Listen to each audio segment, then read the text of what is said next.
Russian forces in Ukraine are losing more and more of their best T-90M tanks. Believe it or not, that is not entirely good news for Ukraine, nor is it bad news for Russia, because the surge in T-90 removals seems to be related to the growing number of T-90s on the front lines. 21 months after Russia launched a wider war against Ukraine, Russia is losing more T-90s because they have more T-90s to lose.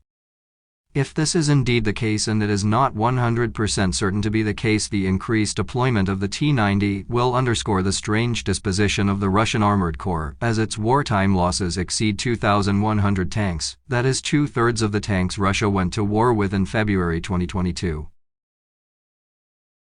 The Russians had lost so many tanks that they had no choice but to reactivate and rush to the front hundreds of T-72-year-old, T-62 and T-54/55 tanks that were 50, 60 and even 70 years old, tanks, often without major improvements to their optics, fire control or armor. But aging tanks are the right solution. While Russian industry is mobilizing and adapting to the tightening of foreign sanctions on the import of high-end electronics that used to be the mainstay of the industry, the Kremlin for almost 2 years has been trying to increase tank production, and the efforts have finally paid off. Russian-made optics replaced the approved optics from France, and before that there was only one plant, the Uralvagonzavod plant in Sverdlovsk Oblast, which made tanks from scratch, T-72B3M and T-90M. Now Omsk Transmash in Siberia is also preparing for the resumption of production of the T-80BVM.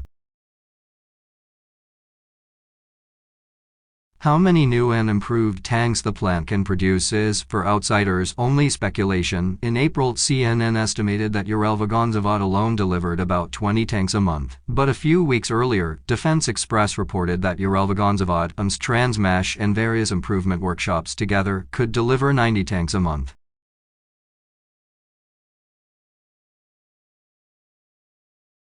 If the figures released by Defense Express are accurate, then Russian industry is close to completing enough new and improved tanks every month to compensate for losses. Although upgraded tanks, including the oldest T-62 and T-54/55, have limited resources and rely on pre-existing chassis and turrets, there is good reason to believe that while Cold War reactivated tanks are the main cause of this crisis, the proportion of overall Russian tank deliveries has shrunk since peaking in late 2022.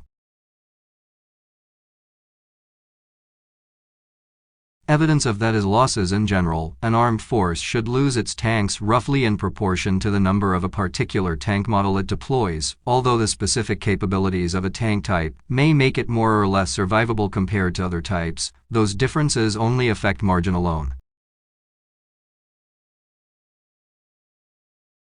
Look closely at the loss of Russia's old T-62s peaked in October 2022. The loss of upgraded T-80s peaked in June this year, and now T-90 losses are at their peak. Russia in total has written off about 60 of its 3-man 53-ton tanks, with most of the losses occurring in just the past few months.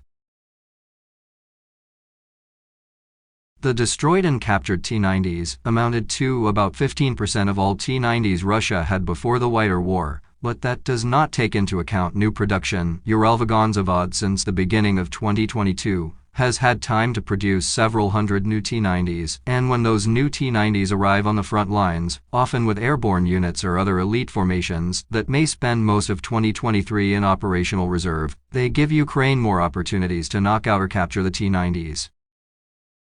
Yes, Russia is generous in taking the surge in T-90 losses as good news for the Kremlin's genocidal war effort, but it's hard to describe the gradual but successful mobilization of Russia's tank industry as an ominous development for Ukraine. Ukraine would be better off if the only replacement tanks Russia could deploy were the 70-year-old T-54BS.